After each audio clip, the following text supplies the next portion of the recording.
Udah Sudah terlihat? terlihat dengan jelas, Bapak. Terima kasih. Jadi, saya coba mengambil judul merajut sinergitas pengendalian karhutla. Karena kata kata orang bijak, ini alangkah indah burung nuri mampir sebentar di pohon kenari. Pengendalian karhutla tidak bisa sendiri, kolaborasi para pihak dan generasi muda senantiasa dinanti. Nah, ini judul bagaimana nanti kita sama-sama keroyok. Tadi kami Min dari BMKG, nanti Pak Direktur juga dari BNPB, Kehutanan, Lingkungan Hidup, TNI, Polri, masyarakat peduli api, kelompok tani peduli api, bahkan media, generasi muda, NGO, teman-teman media. Semua adalah bagian dari ekosistem pengendalian karhutla di Indonesia. Oleh karena itu, saya juga bangga bisa hadir bersama-sama pada hari ini dengan adik-adik yang keren semua. Kalau ini udah ada tahu ya, ini salah satu objek wisata kita yang terkenal di Indonesia, bahkan menjadi favorit wisata alam, wisata bahari dunia. Ini adalah Gunung Padar di Taman Nasional Komodo. Kalau yang sudah ke sana, luar biasa bersyukur ya. Dan yang belum, nanti jadwalkan dengan mama dan papanya.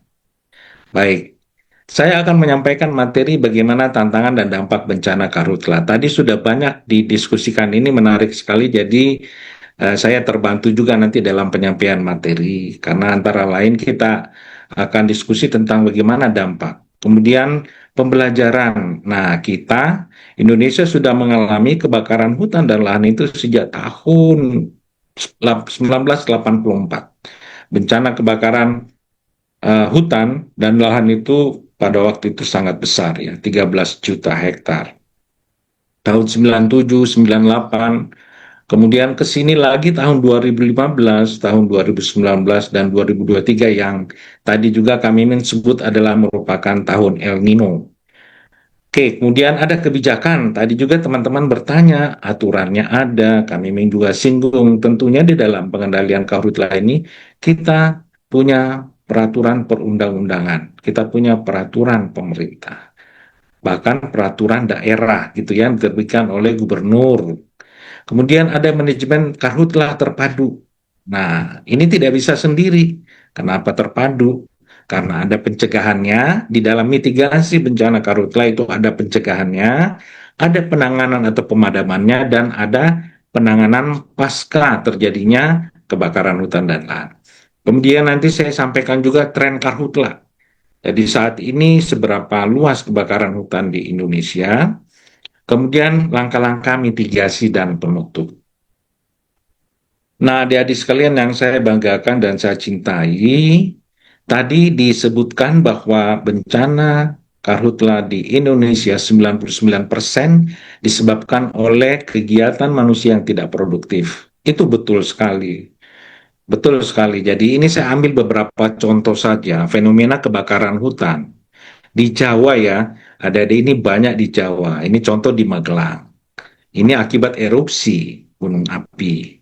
Ya, ini ada juga karena ada illegal mining. Ya, ada illegal mining. Kemudian juga di Sumatera ada juga akibat daripada uh, penambangan ilegal minyak gitu ya. Kemudian di samping ada erupsi gunung berapi, volcano, ada juga yang disebabkan oleh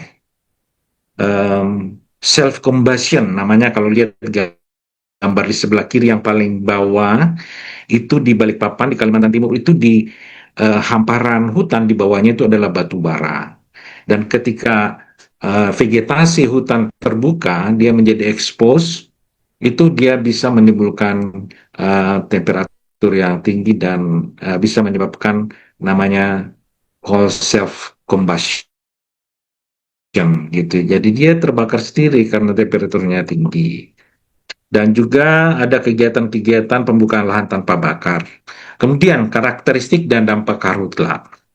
Jadi kalau kita mau melihat secara utuh, kejadian kebakaran hutan dan lahan itu terjadi di perkebunan, di konsesi kehutanan, kemudian juga akibat dari illegal logging, penebangan liar ya, dan perambahan hutan, pemanfaatan lahan yang terlantar yang tadi membuka lahan dengan membakar itu ya.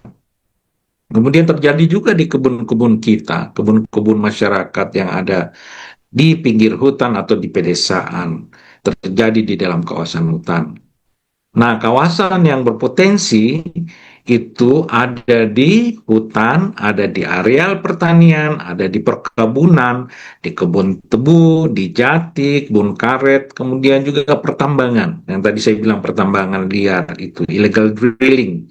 Kemudian terjadi juga karena pengembangan pemukiman dan TPA ini tempat penumbuhan akhir sampah. Penyebab karhutlatnya ada karena konflik sosial, kebutuhan lahan baru untuk menanam, menghasilkan pangan, kemudian ketidakjelasan status kawasan juga ya, karena open access.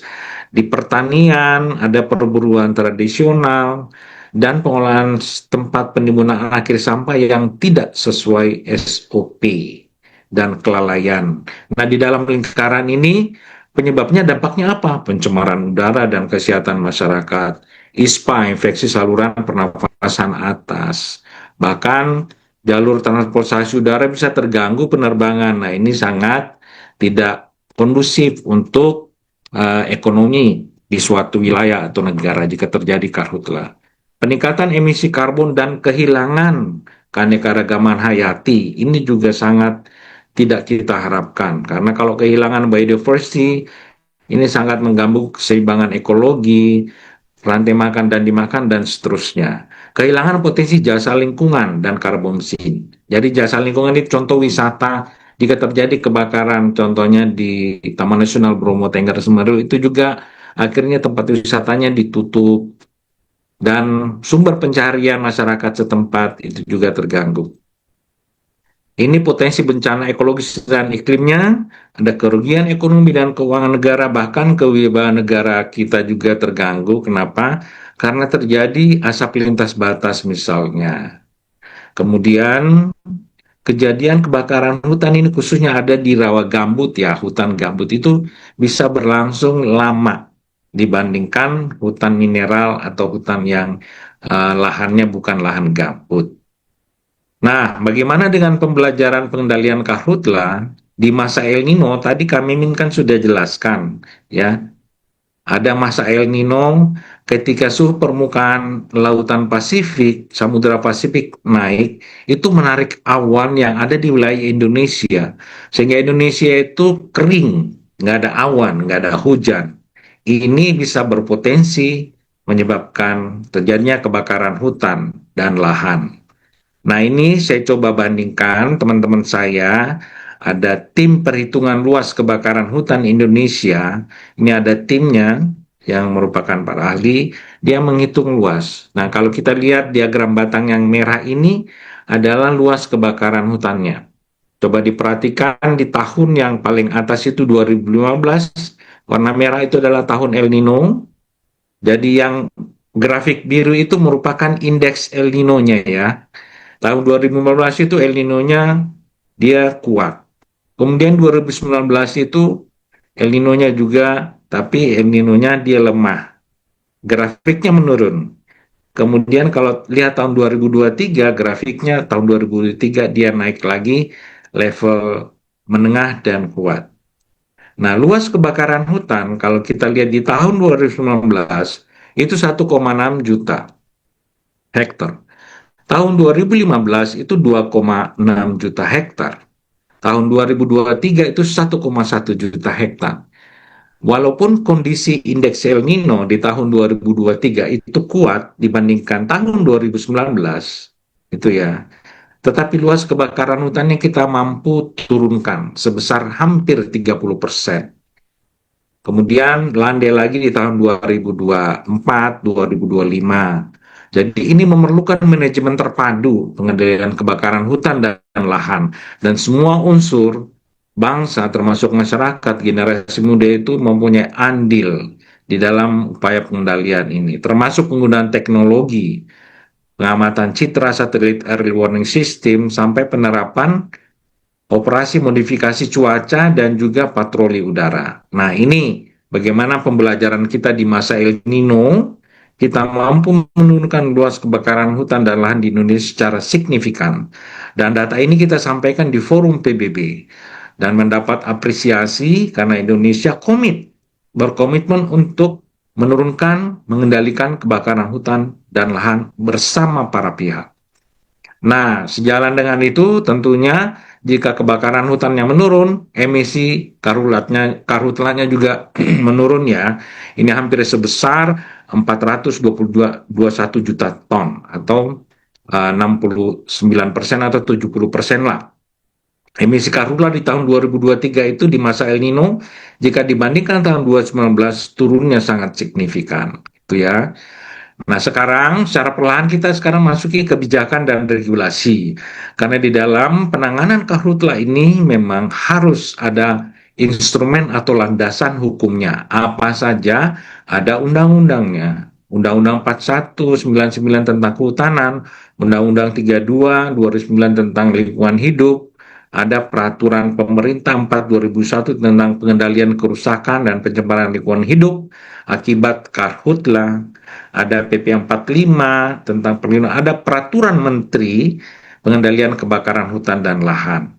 Kemudian ada instruksi Presiden Impras 3 2020, ini tentang bagaimana penanganan kebakaran hutan dan lahan.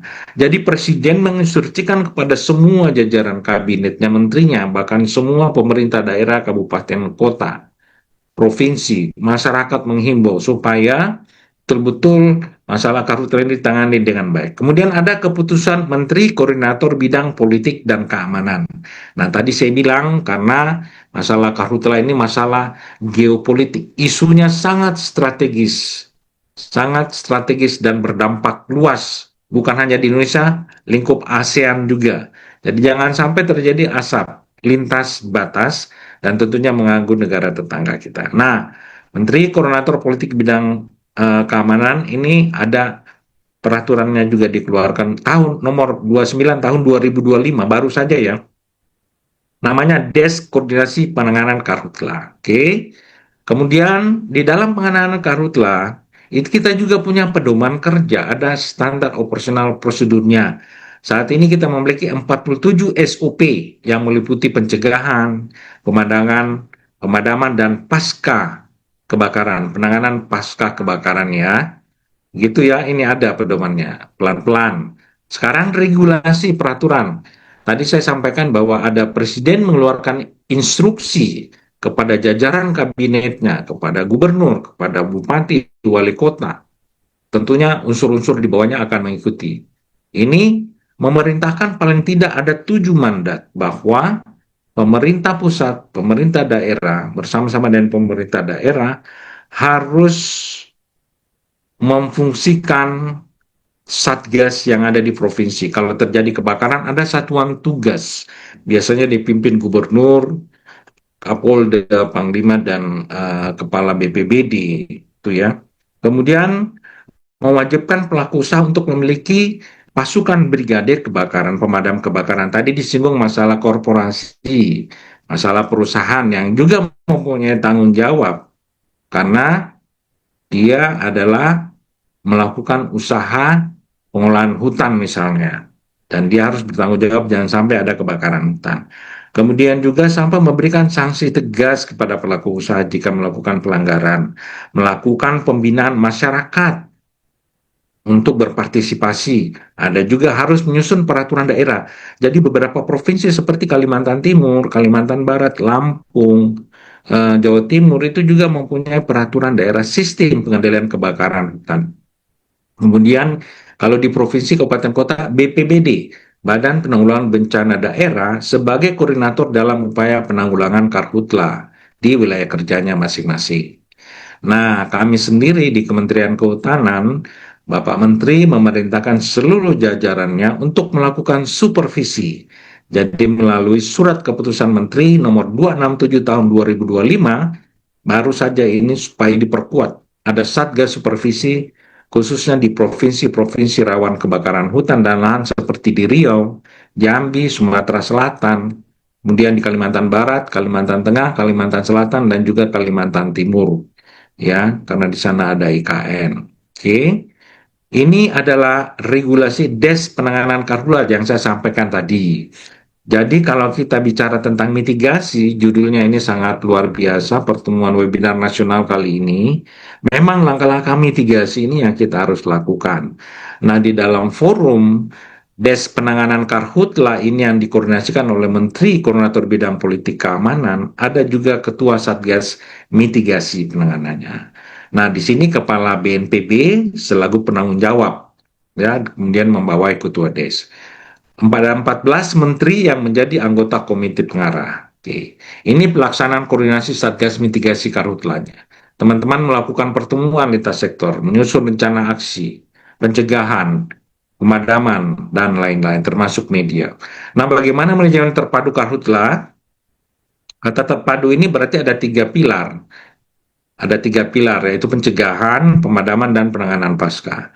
Nah, sebelum masuk ke manajemennya, saya mau ajak teman-teman tadi juga kami mendiskusi mengenai siklus kebakaran hutan dan lahan. Nah, inilah gambaran siklusnya. Kita sudah belajar selama satu dekade, 10 tahun. Ya. Misalnya kita ambil data tahun 2017 sampai 2024. Adik-adik semua kalau melihat grafik ini, perhatikan yang merah. Tadi ditanya, hubungan iklim cuaca di Indonesia dengan kejadian kebakaran, kalau kita perhatikan, mulai eskalasi kebakaran itu biasanya mulai muncul bulan Juli. Perhatikan yang merah bulan Juli, Mei, Juli, dan dia naik di tahun 2019 ketika tahun El Nino atau kemarau, itu luas kebakaran meningkat, dia terus naik dia. Kemudian tahun kemarau La Nina itu 2020, 2021, 2000. Tahun 2023 dia naik lagi karena El Nino ya. Dia naik lagi, luas kebakarannya naik.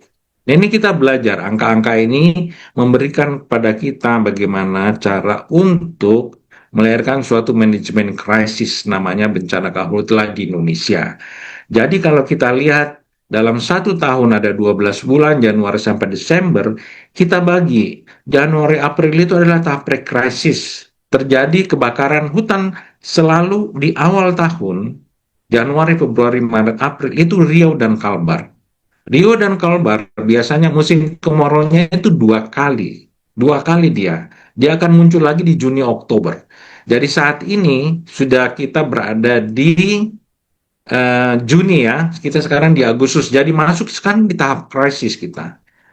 Nah, setelah tahap pre-krisis ada tahap peringatan. Jadi mulai bulan-bulan April Juli ini kita menggalang apel siaga, pencegahan patroli terpadu di wilayah rawan karhutla di Sumatera, Kalimantan, dan Sulawesi. Kemudian sekarang kita di bulan Juli Agustus, ini terjadi kebakaran di hampir sebagian wilayah rawan karhutla di Indonesia, bahkan terjadi di Papua Selatan, di Nusa Tenggara Barat, Nusa Tenggara Timur, Sulawesi, Jawa, Bali, ya.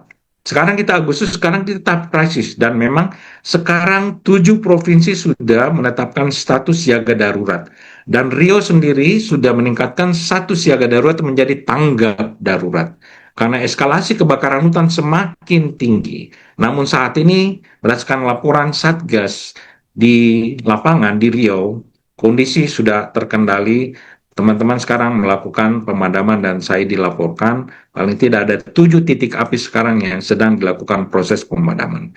Nah, setelah tahap krisis ini kita masuk ke tahap pemulihan, kemudian evaluasi dampak. Oke. Nah, sekarang manajemen pengendalian karhutla terpadu. Terpadunya karena kita tidak hanya pemadaman saja. Arahan Bapak Presiden ketika tahun 2015, Pak Jokowi waktu itu menetapkan kita fokus ke pencegahannya. Kita alokasikan sumber daya kita ke upaya pencegahannya. Karena ketika terjadi kebakaran, semua resources, semua dana, tenaga, pikiran itu habis dan itu biayanya luar biasa, mahal, ya. Jadi tahap sekarang ini tahap pencegahan memang kita fokus ke pencegahan sejak 2015 sampai dengan saat ini. Makanya ada kegiatan patroli terpadu mandiri, penyadartahuan tadi disinggung, adik-adik tanya bagaimana terlibatan masyarakat generasi muda dalam upaya pencegahan melalui kampanye sosialisasi. Kemudian koordinasi komunikasi intensif tadi, pelaksanaan operasi modifikasi cuaca, dan peningkatan peran serta masyarakat. Nah, kita ada yang namanya masyarakat peduli api. Ini yang kita dorong terus pembentukannya. Memang jumlahnya belum banyak ya, baru sekitar 7.000, 11.000 orang. Tapi nanti ada bagaimana kegiatan masyarakat peduli api. Kemudian pemadaman. Nah, ini pemadaman adalah melakukan monitoring deteksi dini, di ground check hotspotnya. Jadi tadi ada informasi mengenai pemantauan hotspot atau apa ini hotspot itu adalah titik panas. Hotspot itu bukan menandakan suatu kejadian kebakaran, tapi dia harus diperiksa. Ya, jangan sampai menjadi kebakaran. Jika terjadi kebakaran, langsung dilakukan pemadaman dini. Kemudian untuk pemadamannya ada pemadaman darat dan udara dengan menggunakan waterbombing ya kalau aksesnya susah seperti di perbukitan gunung. Kemudian ada penanganan pasca. Nah, ini penanganan pasca setelah jadi kebakaran, biasanya ada perhitungan luas area yang terbakar dan perhitungan emisi karbonnya berapa yang hilang karena kebakaran. Kemudian ada upaya-upaya penegakan hukum oleh aparat penegak hukum baik dari Kementerian Kehutanan maupun Polri. Nah, sekarang tren karhutla di Indonesia. Ini data luas karhutla dari tahun 2019 sampai 2025. Adik-adik sekalian bisa memperhatikan bahwa tadi grafiknya itu di tahun 2019 naik, 2023 dia turun ya. Sekarang kalau kita lihat di tahun 2025 untuk bulan Januari sampai dengan Mei 2025, luas yang dihitung oleh teman-teman tim Hilus Indonesia 8.594 hektar. Yang tertinggi itu terjadi di Kalimantan Barat, sudah 1.000 lebih. Kemudian disusul oleh Nusa Tenggara Timur, yang tadi savana. Di NTT itu kebanyakan savana ya, padang rumput sebagai grazing land untuk satwa ternak ataupun pengembalaan liar. Ini data yang dilakukan perhitungannya oleh teman-teman tim Hilus ya. Jadi kalau kita lihat luas karhutla, periode Januari sampai Mei, dalam 7 tahun terakhir cenderung mengalami penurunan 77% di tahun 2019 dan 74% di tahun 2024. Oke ya. Nah, kalau mau lihat lagi rekapitulasi luasnya berdasarkan penutupan lahannya ada nih. Ini kita dapatkan datanya dari Kementerian Pertanian di lahan kering sekunder, di hutan rawa sekunder, sampai di, kalau ini yang hutan yang kuning ya, kalau yang bukan kuning itu non hutan itu ada di belukar. Nah, ternyata memang sebagian besar kebakaran itu terjadi di semak belukar dia. Hampir 3.500 yang kalau di mineral, 4.500 yang biru ini. Di perkebunan 1.200, di persawahan 900, pertanian, pemukiman bahkan ada di rawa dan jadi kita semua menghitung di mana lokasi kejadian kebakarannya, di tipe penutupan lahannya seperti apa. Kita bisa menghitung dari citra satelit. Nah, ini rekapitulasi luas karhutlanya Januari sampai Mei, berdasarkan fungsi kawasannya ya, ada di kawasan hutan, ada di luar kawasan hutan.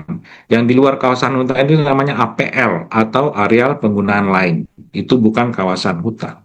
Nah, kalau kita lihat perbandingannya, Januari sampai Mei masih lebih luas memang areal penggunaan lain atau di luar kawasan hutan sebesar 54%.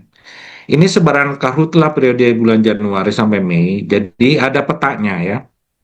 Setelah menghitung luas, kita buat pemetaannya sebarannya di mana, dan ini terlihat yang merah-merah itu sesuai tadi lokasi kebakarannya.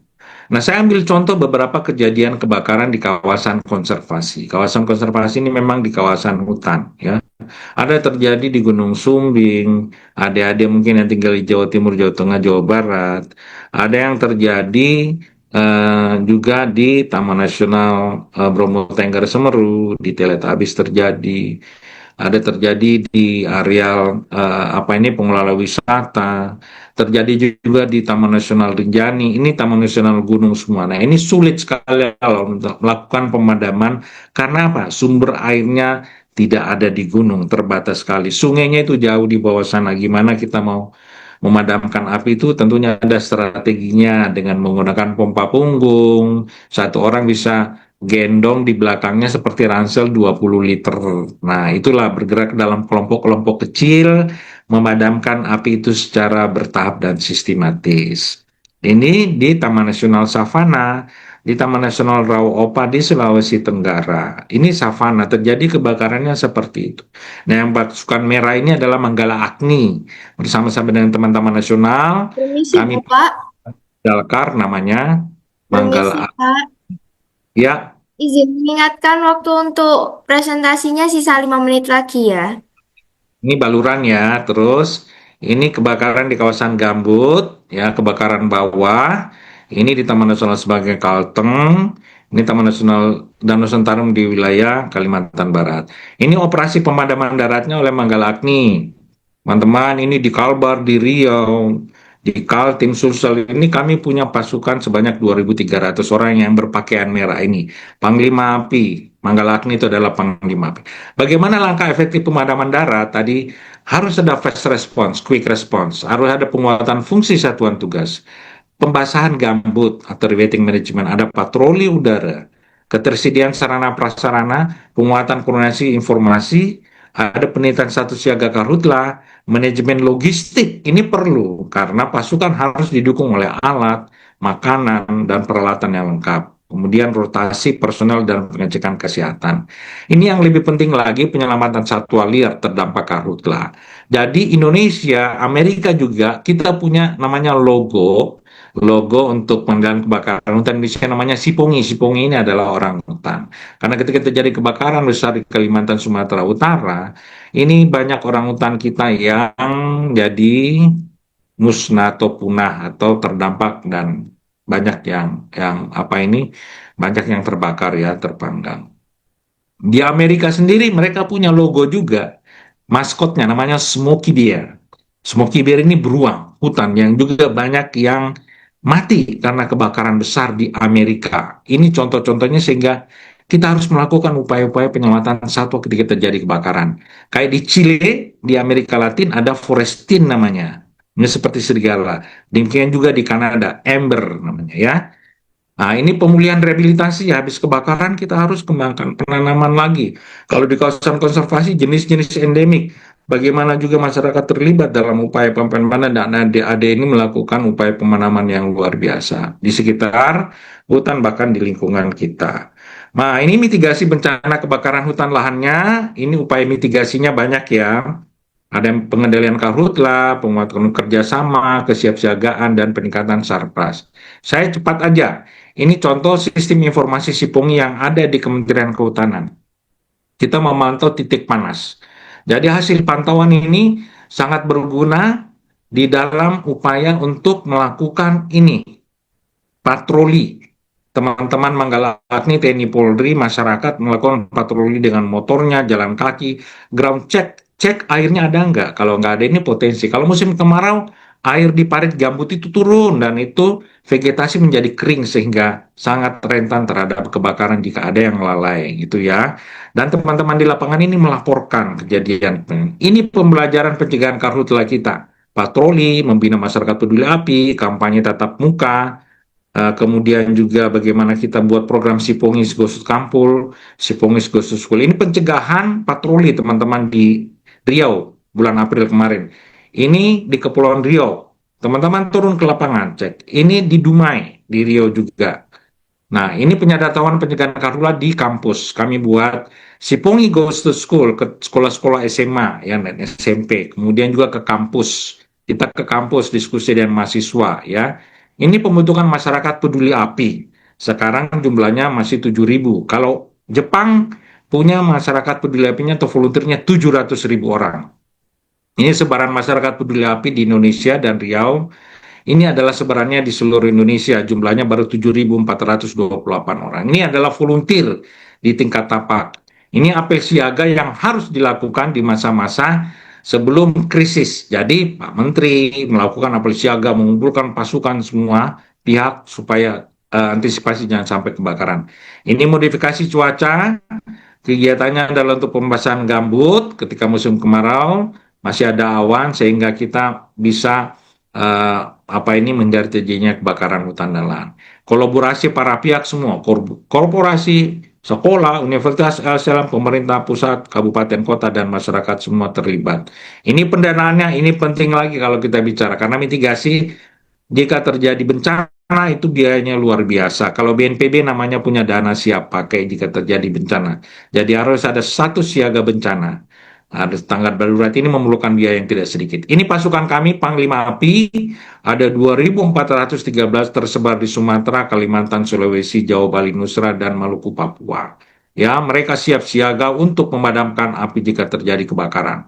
Ini upaya mitigasi pengendalian karhutla bersama para pihak, ada supervisi, patroli, modifikasi cuaca, kesiagaan penegakan hukum. Semuanya siap sedia. Nah, apa kata Bapak Menteri kita dalam ratas kemarin? Bahwa kita harus di dalam pengendalian karhutla pendaya sistem pemantauan dan deteksi dini atau sistem SIPONGI kita gunakan, kesiapsiagaan Bribdal Karhut dan Sarprasnya, pasukan pemadam kebakaran darat, pendaya Satgas Udara, operasi pemadaman darat, penegakan hukum, pemulihan dan rehabilitasi, dan pengolahan media dan informasi. Jadi ada 3 kata kunci sebagai penutup di dalam pengendalian kebakaran hutan di Indonesia. Kita sudah belajar bahwa paling tidak ada 3. Yang pertama, kolaborasi yang komitmen tinggi oleh para pihak. Kemudian ada koordinasi dan kepemimpinan yang kuat di provinsi, kabupaten, kota. Dan partisipasi publik masyarakat yang tinggi, termasuk adik-adik generasi muda. Jadi itu saja dari saya yang bisa saya sampaikan. Setelah belok, jalannya lurus, sepeda melaju terus-menerus. Pengendalian karhutla adalah masalah serius. Mari kita orang sama-sama urus bersama. Terima kasih. Assalamualaikum warahmatullahi wabarakatuh. Cakep. Waalaikumsalam warahmatullahi wabarakatuh. Cakep sekali Pak pantunnya. Presentasinya juga sangat keren sekali nih Bapak. Jadi setelah ini kan langsung lanjut ke sesi tanya jawab. Tapi sebelum itu di sini saya akan izin untuk menyampaikan rangkuman materi yang telah saya dapatkan dari materi yang Bapak sampaikan tadi. Penyebab karhutlah yang pertama itu ada konflik sosial, kebutuhan lahan baru, ketidakjelasan status kawasan, open access area, kemudian pertanian dan pengembalaan dan perburuan tradisional, kemudian pengelolaan TPA tidak sesuai SOP, dan kelalaian. Nah, di sini saya juga akan menyampaikan langkah efektif pemadaman darat. Yang pertama itu fast response, kedua penguatan fungsi satgas, ketiga reweighting management, keempat patroli udara, kelima ketersediaan sarpras, keenam penguatan koordinasi dan sistem informasi, ketujuh penetapan status siaga karhutla, dan yang ke-8 manajemen logistik bagi personal, serta ke-9 rotasi personel dan pengecekan kesehatan. Seperti itu ya Bapak. Nah, biasanya itu setelah ada kebakaran gitu pasti langsung dilakukan proses pemulihan atau rehabilitasi seperti itu. Baik, langsung saja kita lanjut ke sesi tanya jawab. Bagi yang ingin bertanya, bisa menyampaikan pertanyaannya dengan cara raise hand untuk yang ada di Zoom dan menyalakan kameranya.